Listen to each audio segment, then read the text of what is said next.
Yeah, I feel like you can't talk about the multiverse, the idea of the multiverse on screen without talking about the Arrowverse. I do think we're now in an era of like Marvel multiverse where that's going to be maybe the defining one for the next decade now that they're finally doing it. But let's not forget our roots. Let's not forget where we started. It all started on the CW with the multiverse being introduced in the Arrowverse. And if that had not been successful, we wouldn't be here now with Marvel doing it. I don't want to assume, I don't want to judge, but they did it so well that now the concept of the multiverse is such like a mainstream thing. And back when the Arrowverse started it, it wasn't.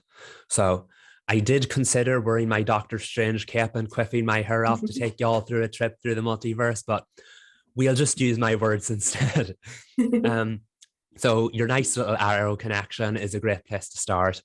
Like, where do we start when you talk about the multiverse, the CW verse, but we're going to keep calling it the Arrowverse now. Arrow, obviously, it all started back in 2012, just as a little show about a man with his bow and arrow, but it changed dramatically as it went on and gave us what we now call today the Arrowverse. We all watch at least one Arrowverse show, even though one tries desperately to pretend it isn't one. But I've watched these shows now for almost a decade, and to see the world they've threaded together is just insane. And we mentioned that it started with Arrow, which is technically true, but it didn't really start until The Flash came about, because The Flash introduced Earth 2 in its second season. Time travel was the big thing in The Flash season 1. So they were like, how do we top that? We bring in the multiverse. And there was a character from Earth 2 that showed up. And that character just so happened to be the villain from season 1, but a different version of him from a different dimension. And over the course of the season, you find out about how there were Earth 2 doppelgangers from this Earth, and how Earth 2 had a different look than Earth 1. And then throughout season 2, you also see multiple characters from the Arrowverse appear as alternate versions of themselves. You had Caitlin as Killer Frost from Earth 2. You had Ronnie return as a Deathstorm instead of Firestorm. Feels quite relevant talking about that now, but we'll get to that later. You also had the Cisco. There was a version of him called Reverb from Earth 2.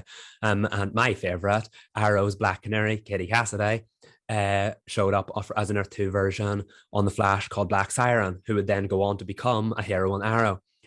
But that's basically where the idea of the multiverse started. And I remember Grant Gustin being on interview shows describing how it's confusing and how to go with it and how you'll eventually understand it. And even myself as a comic book fan failed to understand the concept of the multiverse before seeing it played out on The Flash. So it is really interesting seeing something like that come together. And it's going to be interesting to see how Doctor Strange pulls it off, because now the idea of the multiverse is such a mainstream concept, and back then it wasn't. But I think the thing that really helped the notion of the Arrow versus multiverse take off was Supergirl, because Supergirl existed or aired on CBS, and the networks were reluctant to do an inter-network crossover that could get too confusing. So they just thought it would be safer to set Supergirl on another Earth. But because the Flash was dealing with multiversal travel, they could have them cross over for one specific episode. So I know when we start churning numbers of Earthside, it can get quite confusing, but they decided to decree that Supergirl was set on Earth 38. Why Earth 38? Because Superman debuted in DC Comics in 1938. So that's why Supergirl set on another Earth. That's why Earth 38 was the option. Can I ask my first stupid question of many? Please go for it. I don't want to talk for this long, so go for it. How many Earths are there? Yes, this is a very good question. The explanation has differed over time, but the current thesis is that it's infinite. There's an infinite amount of possibilities. Anything could happen. That stresses me out. It does. It does. Because of course, it just goes back to what basic human what if questions, because everyone's always like, what if there's a parallel dimension out there where I'm this or where I'm that, or I'm a completely different version of myself. I think the most fun thing about the multiverse, and in particular the Arrowverse version, is that you get to see multiple versions of these characters. Certainly some of their stories line up on different Earths, but Like you could be a hero with a supersonic scream on one Earth, but you could be a villain with a supersonic scream on the other. That's how similar they can be. But on others, it could be totally different. Like someone is a police officer on one Earth and someone is a teacher on another. That's how like simple it can be as well. Little changes, big changes, anything can happen. And you did get to see that play out, particularly on season 2 of The Flash.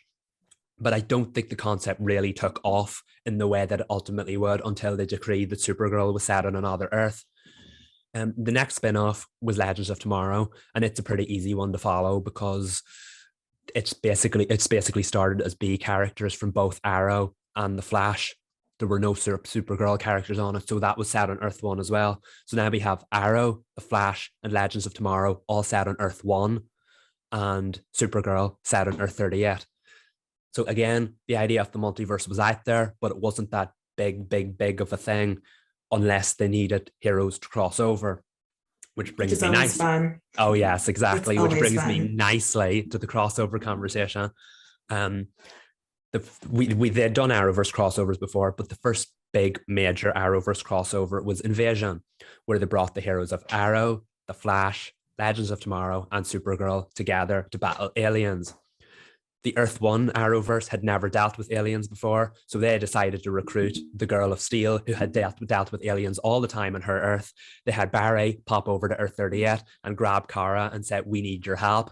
She popped back over to Earth 1, and they created this three-part, I can't remember, this huge major crossover where all the heroes of the Arrowverse, their Justice League, if you will, battled aliens. It was huge, it was groundbreaking, and it was the start of many crossovers and more multiverse hopping as the shows went on.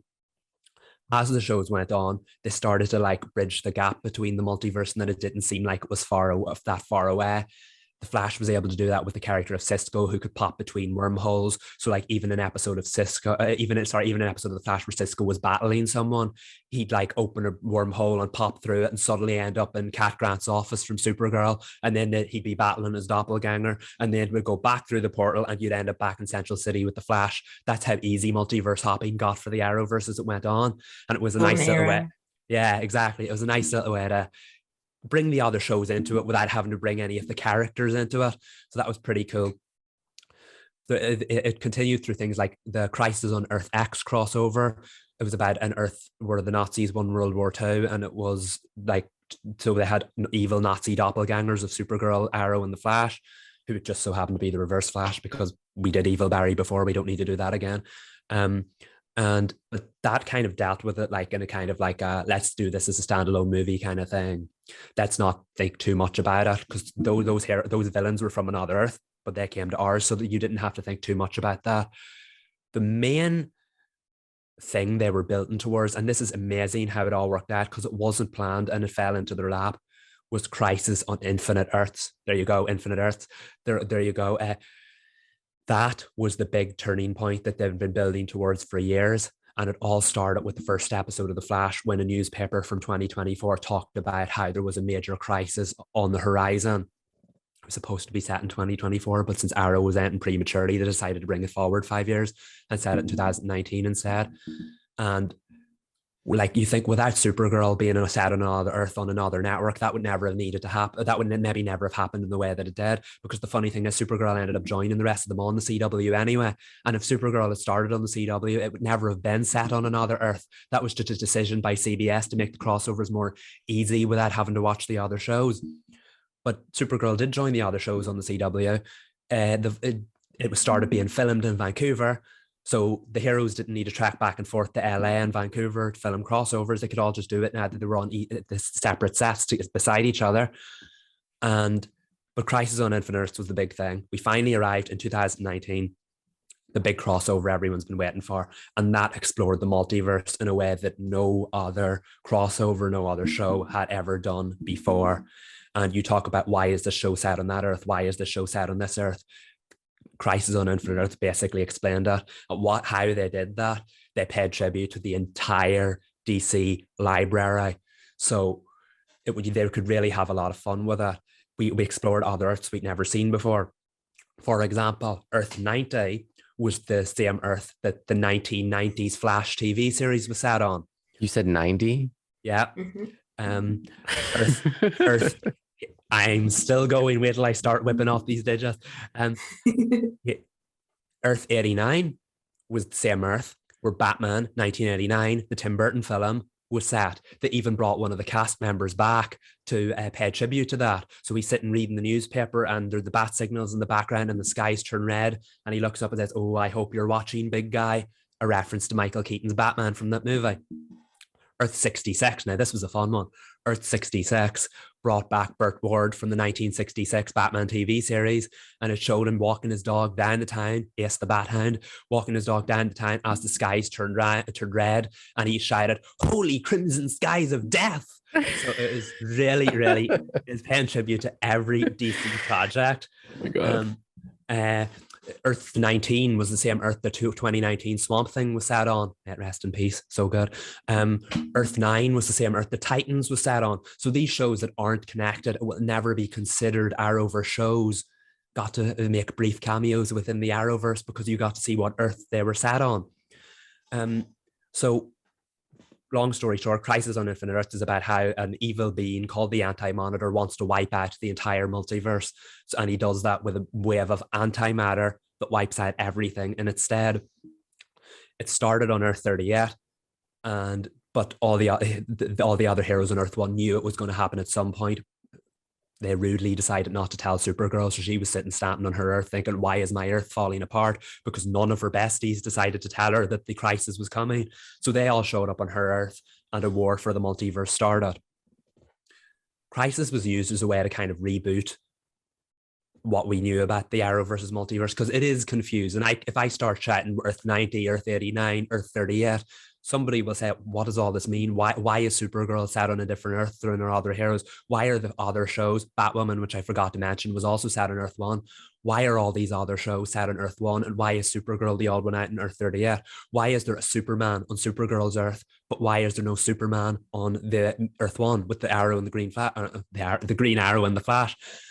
Why is this? Well, Crisis kind of simplified it a little bit, but it made it a lot more complicated beforehand. So basically, the multiverse ceased to exist as we know it. The first Earth to go was Supergirl's Earth. Earth 38 was totally wiped out. They tried to get a lot of people off it, and off the 7 billion from that Earth, they managed to get 4 billion to Earth 1 before the crisis started. Other Earths were then wiped out. Earth 3, who Jay Garrick from The Flash lived on, that was wiped out. Earth 203, which Birds of Prey, the TV series, was set on, it was wiped out. Earth 167, which You're blowing my mind right now. Earth 167, which Smallville was set on, that was wiped out too. But not before we got a little cameo from Tom Welling and Erica Durance as Clark and Lois. That was wiped out.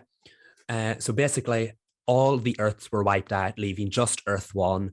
And just as it looked like they were going to save the day, the Anti-Monitor pulled a twist and wiped out Earth 1. The only people who survived were the 7 Paragons, of which some of the main Arrowverse heroes were. So like the Flash, Supergirl, Jean from Supergirl, the White Canary from Legends of Tomorrow, Lex Luthor. So an abundance of these familiar but strange Arrowverse characters survived. And it was up to them, the 7 Paragons, and Oliver Queen, who had become the entity known as the Spectre, to stop the Anti-Monitor. They successfully did that, and they used Oliver, because Arrow was about to bow out, they used Oliver Queen to reboot the multiverse, so then we could officially call it the Arrowverse. And that's exactly what he did.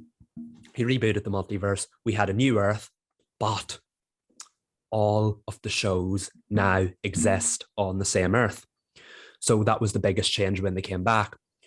After the crisis happened and everything was wiped out, after Oliver rebooted the universe, Earth 1, as we knew it, continued on, but it was now called Earth Prime, and it was attached to Supergirl. So National City, Cat Grant, everything we learned about Supergirl's first season of being existing on a separate Earth now existed on this new Earth with the rest of her shows, which made crossovers incredibly easier. Unfortunately, there were no more because they decided to end Supergirl, so there was no point in that whatsoever. But Another show, Black Lightning, which was only an Arrowverse show, and then it didn't exist on the same Earth. They used Crisis to bring Black Lightning onto the same Earth as the rest of his shows, or the rest of their shows. But again, what was the point? Because Black Lightning ended as well. So the biggest, most important thing from this new Earth Prime, which is called, is that the heroes now think that there is no more multiverse out there. They don't know that there's a new multiverse, and the new Earth 2 is where Stargirl is set. So if there's ever going to be any kind of future crossover with Stargirl, we can now explain that Stargirl is set on the new Earth 2. The old Earth 2, we explored in The Flash. We know that's the home of Black Siren turned Black Canary, but that doesn't exist anymore. The new multiverse now has Stargirl's Earth as being the new Earth 2, but none of the heroes know it exists. So bringing Supergirl to Earth 1, Earth Prime, which it's now called, was the biggest change from this new multiverse. However, what it also did was reboot a lot of those character stories, like Superman's, who we now know in Superman at Lois, has an incredibly different story than the one we knew about Superman at Lois from Supergirl. Pre-crisis, Superman at Lois's child, Jonathan, was a baby, and they raised him in Argo City in space. Post-crisis, Superman at Lois have two adult sons, or teenage sons, one of which is called Jonathan, the other one which is called Jordan. They never went to Argo City to raise their children, and obviously they're more veteran heroes than they were portrayed as on Supergirl. So Crisis ended up becoming a really good excuse for them to reboot stories they weren't happy with. Like, now they don't have to explain why Supergirl was on another Earth. Now they don't have to explain why Supergirl consistently had Superman be treated kind of like, in wrestling we use the term jobber, which is the person who goes in to consistently lose. Supergirl kind of ended up treating Superman like that an awful lot because it wasn't his show. But now that he has his own show in Superman at Lois, he is portrayed as the triumphant Superman, our world's greatest hero that everyone wanted him to be in the first place. So, and another big change, for example, Lucy Lane. Pre-crisis, which also watched the first season of Supergirl knows, Lucy Lane was part of the army. She was also ended up working for Cat Grant at Catco. But post-crisis, Lucy Lane's life didn't turn out like that. She ended up falling under Ollie Alston's spell as part of a cult. Ew. So even though Jenna Dewan portrays her still, it's the same look, just like it's the same Superman, just like it's the same Lois, her story is significantly different. The Earth Prime story of Lucy Lane, Superman at Lois, is extremely different to the Earth 38 story of Superman, Lois, and Lucy. So there is a lot of differences, and this is being used as a way of maybe explaining away the Arrowverse while also acknowledging it, because we've all watched Superman at Lois. We know it's kind of reluctant to reference the wider Arrowverse, but there have been a few subtle nods to it. For example, when John Henry Irons arrived from his Earth, right before the evil Superman was trying to bust through his aircraft, you saw that Earth was wiped out by a red wave of antimatter. No one talked about it. No one needed to talk about it. But Arrowverse stands like myself, who know the backstory, was able to say, oh, look, a reference to Crisis, because Superman at Lois won't acknowledge Supergirl through dialogue. It does occasionally subtly reference it through thematic things like Crisis, through special effects, and obviously then through the introduction of John Diggle, who popped up at one point in time and actually referred to Oliver Queen and the rest of the heroes. So hopefully, as the show comes towards the end of season 2, we will get that reference, that nod to Supergirl that we hoped. I mean, like, it's long overdue at this point.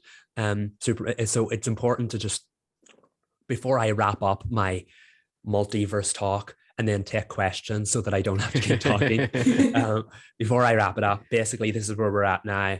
There is a multiverse out there, but none of the heroes know it exists. The events of Supergirl now exist on the same Earth as the rest of her Arrowverse heroes. The events of Black Lightning now exist on the same Earth as the rest of his Arrowverse heroes. It's called Earth Prime, not Earth 1 anymore.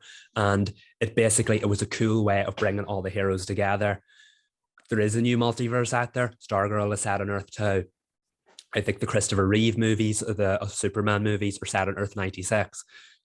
Titans is still set on Earth 9. That never changed. So all those properties that were wiped out by the wave of antimatter, I never knew it. Like the Titans, they died, it never knew it and came back thanks to the heroes saving the multiverse. But all those properties that still exist out there, they still exist. And my favorite thing about the idea of DC bringing this multiverse into play is the fact that every DC property ever is technically an Arrowverse adjacent property now. So you could go to Earth 75 and maybe meet Linda Carter's Wonder Woman. You could go to Earth 89 and maybe meet Michael Keaton's Batman. You could go to Earth, well, a very grim Earth that meet all the Snyderverse heroes from the Zack Snyder movies. All those properties that don't exist within the Arrowverse technically still exist without it. And that's really cool to me. So I do hope before the Arrowverse as we know it comes to an end, we do get a few more crossovers like that, because that's really cool to think about. Of course, the biggest one that came in Crisis when Grant Gustin's Flash ended up crossing paths with Ezra Miller's Flash. So that just proves how wide the multiverse is, how it can reach any heroes from any property. And as a Marvel fan, I'm excited to see what they do with it as well. We've seen it happen in Spider-Man No Way Home already. We're going to see a heck of a lot more happen in Doctor Strange in the Multiverse of Madness. But I don't want us, as we move into this exciting new era for Marvel, I don't want us to forget where multiverse on screen started, and DC did a bang up job of it. It wasn't perfect, but my goodness, did they make it succeed in the end? And bringing this 5-6 year story to a head in Crisis, rebooting it, and now letting that launch new shows like Superman at Lois that still feature the same heroes we know and love, but new versions of them. I just think that's really, really exciting. And even as the Arrowverse, as we know, it started to bow out, I hope they continue to use it to bring in new heroes, new projects, and maybe some old heroes who we're quite familiar with. Because literally, I'm not exaggerating when I say this. The possibilities are endless. We love the multiverse. We stand the multiverse. It's confusing as heck, but I can't wait to see what else the multiverse gives us. And I hope my Doctor Strange moment was worth it. But that, my friends, is the Arrowverse's multiverse. When we say the CW verse, we do refer to all those shows that exist within all the superhero shows that exist within the CW's Arrowverse, multiverse, whatever. But the reason I will never stop calling it the Arrowverse is simply because Oliver Queen rebirthed the multiverse before he died. Spoiler alert to those who haven't seen Arrow. I'm so sorry. How dare you? But it was called the Arrowverse pre-crisis, but it earned its name Arrowverse post-crisis. So CWverse didn't stick, it won't stick, it will never stick. I will be talking every time I talk about the multiverse, I will be talking about the Arrowverse. And before this turns into another rant, because I know we'll be ranting later, I will give it back to you. That, my friends, is the Arrowverse.